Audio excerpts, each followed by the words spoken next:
Jambo na karibu wapendwa wasikilizaji na watazamaji wa Congo Post News. Tunakaribisha tena katika taarifa yetu ya habari za asubuhi leo, ikiwa ni tarehe 12 mwezi wa 8 mwaka 2026, ikiwa itakuwa ni mara ya kwanza kufuatilia habari kupitia Congo Post News. Hakikisha unajiabona na comment, vile vile unapartage ili wengine waendelee kupata habari zetu za kila siku. Wala unaweza kutuandikia kwenye namba ambayo inaendelea kwenye kwenye video, kwenye picha, na ukatupatia maoni yako, aiza mapendekezo yako, wala ukatujuza unaendelea kufuatilia Congo Post News ukiwa sehemu gani wala maeneo gani. Langu jina ni Idi George Idi Elisha, nikiendelea kutangazia kupitia mtandao wetu wa YouTube Congo Post News, kituo chako chema na bora cha matangazo kinachokuletea taarifa za habari kila siku kutoka mashariki mwa Jamhuri ya Kidemokrasia ya Kongo. Karibu mpendwa msikilizaji na mtazamaji. Tuanze na habari kutoka mashariki mwa Jamhuri ya Kidemokrasia ya Kongo, ambako mawasiliano imeendelea kuwa changamoto kubwa katika eneo la Baraka katika eneo la Fizi mkoani Kivu Kusini mashariki mwa Jamhuri ya Kidemokrasia ya Kongo, baada ya watu kadhaa wakiwemo wananchi na wataalamu wa vyombo vya habari kukamatwa kwa tuhuma zinazohusiana na matumizi ya huduma za interneti ya satellite ya Starlink. Kwa mujibu wa taarifa kutoka vyanzo mbalimbali ya eneo hilo, watu hao walikamatwa na askari wa kitengo cha Ibun cha FARDC. Inadaiwa kuwa sababu ya kukamatwa kwao ni matumizi ya vifaa vya Starlink karibu na baadhi ya majengo ya serikali na miundombinu muhimu ya eneo hilo. Tukio hili linatokea wakati ambako eneo la Fizi limekuwa likikabiliwa na changamoto kubwa ya mawasiliano kutokana na kukatika kwa mitandao ya simu kwa kipindi cha takriban mwezi mmoja na nusu.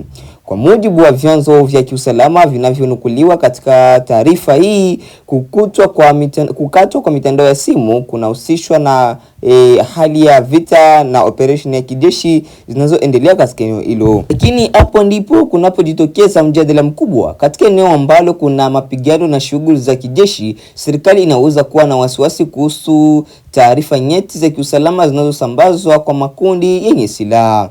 Hata hivyo, kuzima mawasiliano kwa muda mrefu kunaweza pia kuwa na madhara makubwa kwa raia ambao hawahusiki na mapigano.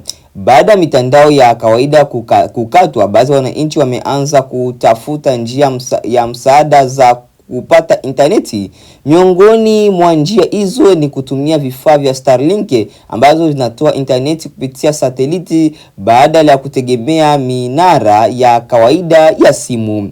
Hii ndio sababu ya matumizi ya Starlink katika mazingira haya yanakuwa swala nyeti.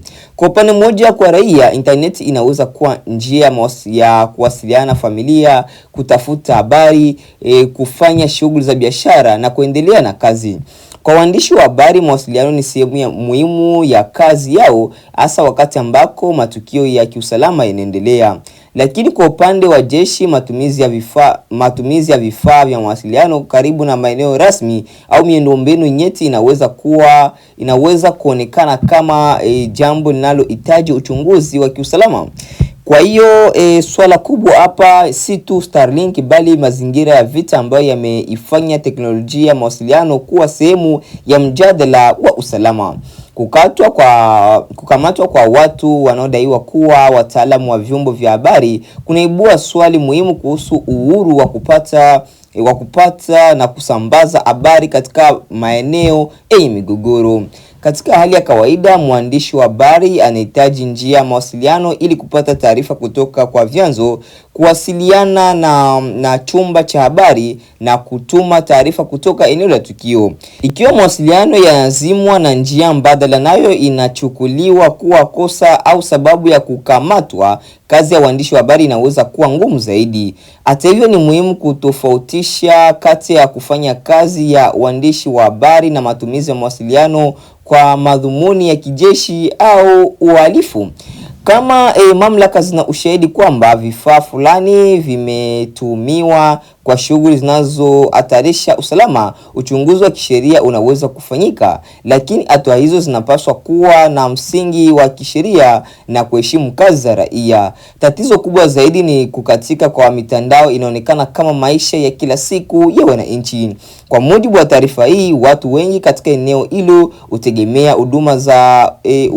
huduma za kutuma na kupokea fedha kupitia simu.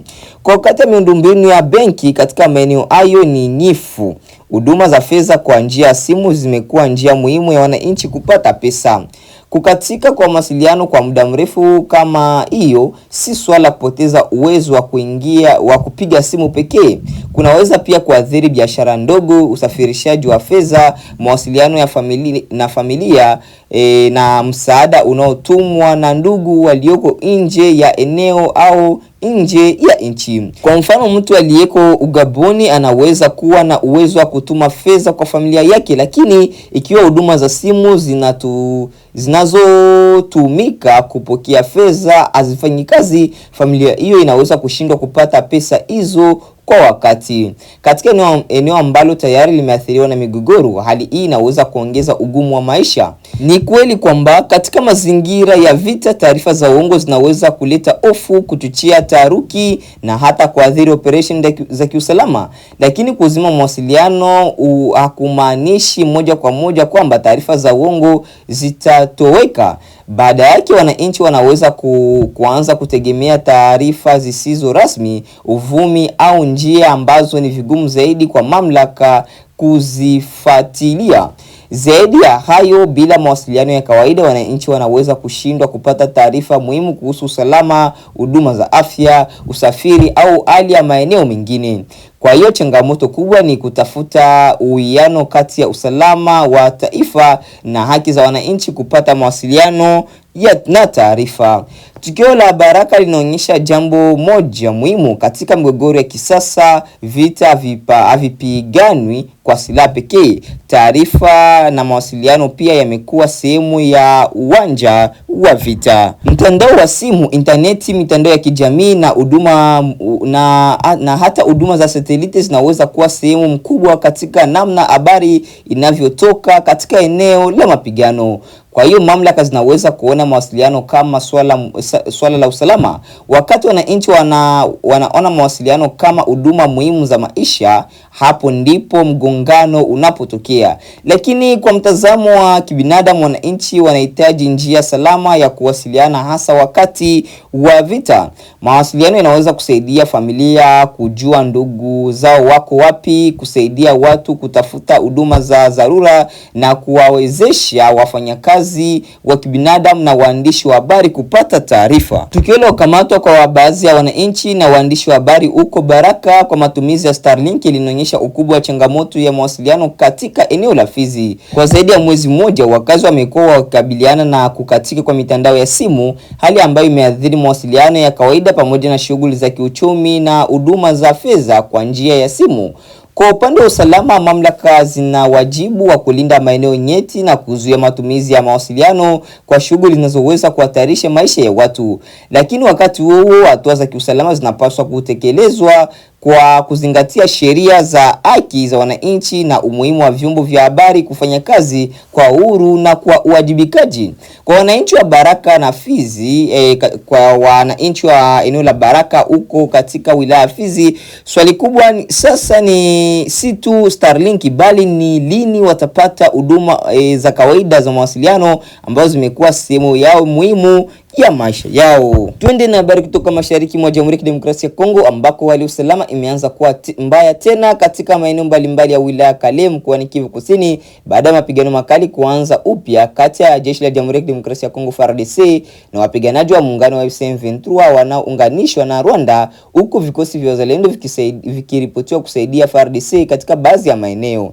Mapigano hayo yalianza mapema Jumanne tarehe 11 mwezi wa 8 mwaka 2026, yani siku ya jana, baada ya kipindi cha takriban wiki tatu cha utulivu wa kiasi katika sehemu hii ya Kivu Kusini. Kwa mujibu wa taarifa kutoka kwa vyanzo vya eneo hilo, milio ya silaha nzito ilianza kusikika karibu na saa 11 alfajiri katika maeneo kadhaa yakiwemo Chambombo, Lumbishi, Kaziba, Rumbishi, Ruisimbi, Gafufura na Kazinga. Hadi sasa taarifa zilizotolewa kutoka eneo la tukio zinasema kuwa mapigano hayo yamesababisha vifo na majeruhi miongoni mwa raia, huku baadhi ya nyumba na mali za wananchi zikiharibiwa kutokana na mapigano. Miongoni mwa madhara makubwa ya mapigano hayo ni kuongezeka kwa hofu miongoni mwa wakazi. Familia kadhaa zimeanza kuondoka katika maeneo hayo ya makazi wakielekea katika maeneo yanayoonekana kuwa salama zaidi. Hali hii inaongeza changamoto ya kibinadamu katika eneo ambalo tayari limeathiriwa kwa muda mrefu na mapigano yenye silaha. Kwa raia, kurejea kwa mapigano baada ya wiki 3 za utulivu zimemaanisha kurudi kwa hofu, kukatizwa kwa shughuli za biashara na kilimo, pamoja na hatari ya familia zinazotenganishwa na mali zao kuachwa nyuma. Kitaalamu, kurejea kwa mapigano baada ya kipindi cha utulivu hakumaanishi kwamba vita vilikuwa vimekwisha. Mara nyingi hali kama hii inaweza kuashiria kuwa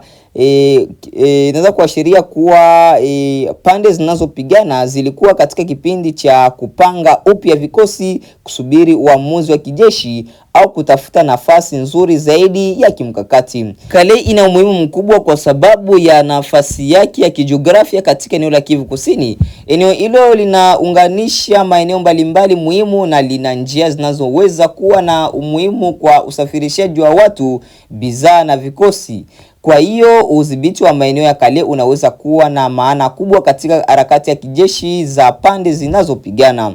Katika baadhi ya maeneo FARDC inasaidiwa na makundi ya wazalendo. Ushirikiano huu unaongeza uwezo wa serikali katika ulinzi wa maeneo fulani, lakini pia unaweka mbele changamoto ya uratibu wa vikosi mbalimbali vinavyopigana upande mmoja.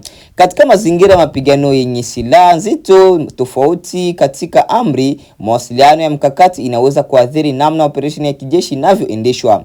Kwa upande mwingine, uwepo wa M23 katika maeneo ya mashariki mwa Jamhuri ya Kidemokrasia ya Kongo unaendelea kuwa moja ya changamoto kubwa ya kiusalama kwa serikali ya Kinshasa. Jambo la kutia wasiwasi zaidi si tu mstari mbele wa mapigano, bali ni hatari zake kwa raia. Wakati makombora na silaha nzito zinapotumika karibu na maeneo ya makazi, wananchi wanaweza kulazimika kukimbia bila kupata msaada wa kuchukua chakula, fedha, nyaraka muhimu au mali zao. Zaidi ya hayo, kukimbia kwa wananchi kunaweza kusababisha ongezeko la mahitaji ya chakula, maji, huduma za afya na makazi katika maeneo waliokimbilia. Ikiwa mapigano yataendelea, idadi ya watu waliolazimika kukimbia makazi yao inaweza kuongezeka kwa kasi. Swali kubwa linalotokea sasa ni kama kurejea kwa mapigano ya tarehe 11, yani siku ya jana, kutakuwa tukio la muda mfupi au mwanzo wa mzunguko mpya wa mapigano katika eneo la Kale. Kwa sasa ni mapema kutoa hitimisho la mwisho. Kinachoweza kuthibitishwa ni kwamba utulivu uliokuwa umeonekana katika wiki zilizopita umevurugika na hali ya usalama katika maeneo yanayotajwa imekuwa mbaya zaidi tena. Pia kwa kuwa mapigano yameripotiwa katika maeneo kadhaa kwa wakati mmoja, hii inaweza kuonyesha kwamba mvutano wa kijeshi katika eneo hilo bado uko juu kabisa. Kwa ujumla, kurejea kwa mapigano kati ya FARDC inaungwa mkono na wazalendo katika baadhi ya maeneo na muungano wa M23 RDF ni pigo jipya kwa matumizi ya kwa matumaini ya wakazi wa Kale waliokuwa wameanza kupata kipindi cha utulivu. Vifo, majeruhi, uharibifu wa mali na kuhama kwa familia zinaonyesha kwamba raia ndio wanaobeba mzigo mkubwa zaidi wa mzozo huu unaoendelea. Kinachohitajika kwa haraka ni kulindwa kwa raia, kuruhusiwa kwa watu waliokimbia kupata maeneo salama, na juhudi za kisiasa na kidiplomasia zinazoweza kuzuia mapigano kuenea zaidi katika eneo la Kale, maeneo ya jirani ya Kivu Kusini. Kwa sasa macho yanaelekezwa katika eneo la Kale na Kabare ambako hali ya usalama bado inaelezwa kuwa ya wasiwasi, huku wananchi wakisubiri kuona kama mapigano haya yatapungua au yataendelea katika siku zijazo. Asante kwa kuendelea kuwa nasi katika taarifa yetu ya habari, mpendwa wa msikilizaji na mtazamaji. Basi baada ya hapa tutakuunga moja kwa moja na habari za kimataifa na kuomba kuendelea kuwa nasi ili upate kujua nini kinachoendelea huko pembe zote za dunia na nje ya Jamhuri ya Kidemokrasia ya Kongo kwa kifupi. Jina langu ni Ite George Idi. Basi tuendelee na taarifa ya habari za kimataifa. Karibu. Tuanzie na Waziri Mkuu wa Israel Benjamin Netanyahu amesema hakubaliani na mpango wa Gaza uliotangazwa na Marekani na kuungwa mkono na kundi la Hamas na kujitenga kwa kiasi fulani na mshirika wake Rais Donald Trump wakati akijaribu kujiimarisha kuelekea uchaguzi utakaofanyika hivi karibuni. Trump aliusifu mpango huu akiutaja kama hatua muhimu kuelekea amani. Lilian Mtono ana taarifa zaidi. Waziri Mkuu Benjamin Netanyahu ameutupilia mbali mpango huo kuhusu Gaza uliotangazwa na Rais Trump mwezi uliopita na kusisitiza kwamba jeshi la Israeli halitaondoka wala kuondoa chochote kwenye eneo hilo la Kipalestina hadi Hamas itakaponyang'anywa kikamilifu silaha. Netanyahu aliliambia baraza la mawaziri kwamba Israeli imeukataa waraka huo wa vipengele 15, ingawa alisema bado wanajadiliana na Marekani mikakati kwa ajili ya Gaza, matamshi ambayo pia aliyatoa wiki iliyopita. Kwa muda wote mimi nitakapokuwa waziri mkuu, taifa la Palestina halitaanzishwa, si Gaza wala Judea na Samaria, si Fatahstan na si Hamastan. Kuhusiana na masuala fulani yanayojitokeza kwenye taarifa za habari hivi karibuni, nataka kusahihisha hapa. Israel inakataa hata ya vipengele 15.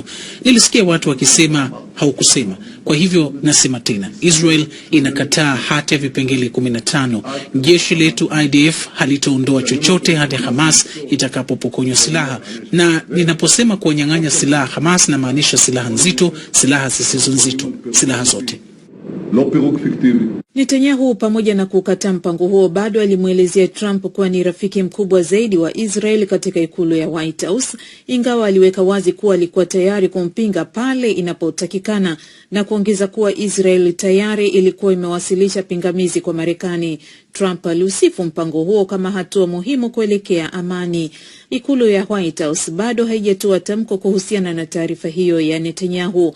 Mjumbe wa ofisi ya kisiasa ya Hamas Bassem Naim amesema wao wataendelea kusimamia mpango mkakati huo na kundi hilo linatarajia wapatanishi na Marekani kumwekea shinikizo Netanyahu, ambaye pia anakabiliwa na mivutano ya ndani ya kisiasa huku akihangaika kujiimarisha kabla ya uchaguzi ujao uliopangwa kufanyika Oktoba 27. Kura za maoni zinaonyesha kwamba mpango huo haukubaliki na kambi ya Netanyahu ya mrengo wa kulia, na wajumbe wa baraza lake la mawaziri la mrengo wa kulia wamemuhimiza achane nao. Katika hatua nyingine, Netanyahu alizungumzia mashambulizi yanayoyafanya Iran kwenye mataifa mengine ya kikanda na kuapa kamwe hatakubali taifa hilo kuwa na silaha za nyuklia, ama kwa makubaliano au bila makubaliano. Iran inashambulia mataifa yote kwenye ukanda wetu kasoro taifa moja tu haijashambulia, taifa la Israel. Hatujashambulia hadi sasa, anaweza kutushambulia, lakini kwa nini wiki kadhaa zimepita na hajatushambulia? Kwa sababu anajua majibu yetu makali ikiwa atafanya hivyo. Iran imekuwa ikishambulia kambi za Marekani zilizoko kwenye mataifa jirani kulipiza mashambulizi ya Marekani katikati ya vita vinavyoendelea baina ya mataifa hayo. Na Iran pia imesema inakaribia kufikia makubaliano na Oman kuhusu udhibiti wa mlango bahari wa Hormuz, lakini imetoa masharti kadhaa kwa Marekani ili kufanikisha hilo. Wakati huo huo, waasi wa Kihuthi wamezidisha mashambulizi yao dhidi ya Saudi Arabia na serikali ya Yemen inayoungwa mkono kimataifa. Zaidi anasimulia Bakari Ubena.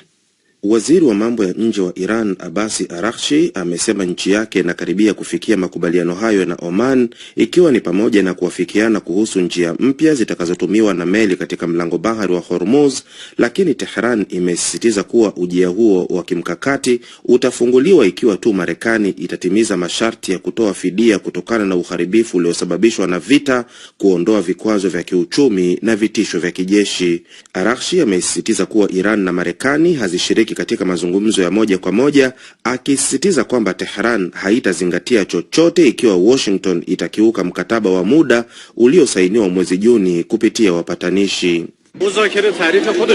Majadiliano yana maana yake na ufanyika kuhusu swala maalum ili kufikia makubaliano. Ndiyo, kwa sasa kuna ubadilishanaji wa ujumbe kupitia wapatanishi, lakini hao si mazungumzo. Kwa mtazamo wetu, ikiwa ukiukwaji wa mkataba wa awali hautatatuliwa na ukiukwaji uliofanywa na Marekani usipokoma, haitawezekana kuanza mazungumzo. Katibu wa chombo kikuu cha usalama wa taifa cha Iran, Muhammad Baqir Zolqadr, ameorodhesha pia baadhi ya masharti kwa Marekani kuwa ni kukomesha vitisho na kusimamisha uchokozi dhidi ya Iran na washirika wake wa Lubnan, Palestina, Yemen na Iraq, kuondoa kizuizi cha majini cha Marekani katika eneo la Ghuba, kuondoa vikwazo dhidi ya Iran na kuziachia mali za Iran zilizozuiwa. Kwa upande wake, rais wa Marekani Donald Trump amesema katika mahojiano na shirika la Axios kwamba Marekani inajadiliana na Iran kwa uangalifu, na akaongeza kuwa anashuhudia namna jamhuri hiyo ya Kiislamu inakabiliwa na mfumuko mkubwa wa bei na ukweli kwamba haina pesa. Katika hatua nyingine, Iran imesema mkataba wa ulinzi uliosainiwa wiki iliyopita kati ya Saudi Arabia, Uturuki na Pakistan ni ishara ya mabadiliko ya mtazamo wa nchi za eneo hilo kuelekea Marekani, huku Araghchi akisema kuwa nchi hizo kwa sasa zimefahamu kuwa usalama si bidhaa inayoweza kununuliwa kutoka kwa madalali bandia na wasioaminika. Hayo yakiarifiwa, waasi wa Kihuthi wanaoungwa mkono na Iran wamezidisha mashambulizi yao dhidi ya Saudi Arabia kwa kushambulia kituo cha mafuta, huku wakilenga pia serikali ya Yemen inayoungwa mkono kimataifa, jambo linalozusha hofu ya kurejea kwa vita vya wenyewe kwa wenyewe nchini humo. Jeshi la Yemen limesema watu 7 wakiwemo wanajeshi na raia wameuawa na wengine 30 wamejeruhiwa katika shambulio la Wahuthi katika mji wa bandari ya Shamu wa Mosha na kuharibu miundombinu ya kijeshi na kiraia. Jeshi hilo limesema limefanikiwa kudungua droni 11 za Wahuthi zilizoshiriki katika shambulio hilo. Tukiachana na mzozo wa Mashariki ya Kati, tuangazie mzozo mwingine kati ya Urusi na Ukraine. Shambulio la leo la ndege zisizo na rubani la Ukraine nchini Urusi limeua watu 12 na kujeruhi wengine 39. Wakati huo huo, Urusi ikiua watu wengine 5 katika mkoa wa Kharkiv nchini Ukraine. Sudimnete na kasi hii mpya sasa mabadiliko ya kivita kati ya Urusi na Ukraine. Kwa mujibu wa ofisi ya mkuu wa Tatarstan, Rustan Mirkanov, mji huo ulikumbwa na shambulio kubwa la ndege zisizo na rubani asubuhi ya leo, likilenga maeneo ya viwanda na kiraia. Hakukuwa na maelezo zaidi yaliyotolewa mara moja kuhusu shambulio hilo. Maafisa wa Ukraine hawakutoa tamko lolote mara moja kuhusu tukio hilo. Nizhekhamsky iko takriban kilomita 1200 mashariki mwa mpaka wa Ukraine na ina wakazi wapatao 240,000. Mji huo ni kitovu muhimu cha usafirishaji mafuta, ukiwa na viwanda viwili vya kusafisha mafuta pamoja na kiwanda cha kemikali za petroli. Ndege zisizo na rubani za masafa marefu zilizotengenezwa nchini Ukraine zimekuwa zikifika umbali mkubwa zaidi ndani ya Urusi, huku baadhi yake zikifika hata eneo la Siberia, takriban kilomita 2000 kutoka mpaka wa nchi hizo mbili. Kwa kile kinachoonekana kama kujibu mapigo, watu 5 wameuawa katika shambulio la mizinga lililofanywa na vikosi vya Urusi mkoa wa Kharkiv kaskazini mashariki mwa Ukraine. Shambulio hilo lililenga kijiji cha Bugavka wilayani Chukaiv. Pamoja na kuripotiwa majeruhi, mamlaka ya Ukraine inaendelea kutathmini kiwango cha uharibifu uliosababishwa na mashambulizi hayo. Kwa muendelezo wa mashambulizi ya Urusi, mashambulizi mengine yamefanyika katika mji wa Sumi ambako kumeripotiwa uharibifu mkubwa wa nyumba na miundombinu ya kiraia, huku watu 14 wakijeruhiwa. Nyumba moja imeharibiwa kabisa, majengo kadhaa ya makazi yameathirika na huduma muhimu ikiwemo bomba la gesi vimeharibiwa. Miongoni mwa walioathirika na shambulio hilo, mkazi wa Sumi Volodymyr, ambaye alinusurika baada ya nyumba yake kuporomoka kufuatia mlipuko huo. Sikuona wala kusikia chochote. Niliamka na kukuta tayari dari limeniangukia. Nilijaribu kutoka lakini sikuweza kutoka mwenyewe, hivyo baadhi ya watu walinisaidia. Wafanyakazi wa huduma ya dharura ya serikali walifika, wakaanza kunichimbua kutoka kwenye vifusi na hatimaye nikaweza kutoka. Kisha nikapelekwa hospitalini. Kimsingi, katika miezi ya hivi karibuni Ukraine imekuwa ikilenga mara kwa mara vituo vya mafuta vya Urusi kwa kutumia ndege zisizo na rubani za masafa marefu. Mashambulizi hayo yanasababisha uhaba wa mafuta nchini Urusi na kupunguza uwezo wa usafirishaji mafuta nchi hiyo na kuzidisha wasiwasi miongoni mwa wananchi wa taifa hilo. Rais wa Ukraine Volodymyr Zelensky amesema kuwa operesheni hiyo inalenga kumlazimisha rais wa Urusi Vladimir Putin kukubali mazungumzo na kusitisha uvamizi ambao umeendelea kwa zaidi ya miaka 4 sasa. Nani hapo ndipo tunapohitimisha matangazo yetu ya habari kutoka mashariki mwa Jamhuri ya Kidemokrasia ya Kongo na vile pembe zote za dunia. Na basi kama itakuwa ni mara yako ya kwanza, hakikisha unajiabone na comment vile una partager, na kwa Kiswahili kingine tunasema una subscribe, like, comment na kushare ili wengine waendelee kupata habari zetu za kila siku. Wala tuandikie au wasiliana nasi kupitia namba ambayo inaendelea kuona kwenye video au kwenye screen yako hapo kwenye picha, na ukatupatia maoni yako aiza mapendekezo yako. Langu jina ni Idi George Idi Elisha, nikiendelea kutangazia kila siku kupitia mtandao wetu wa YouTube kwa kuandika Congo Post News, na hapo utakuwa natupata sambamba. Asante.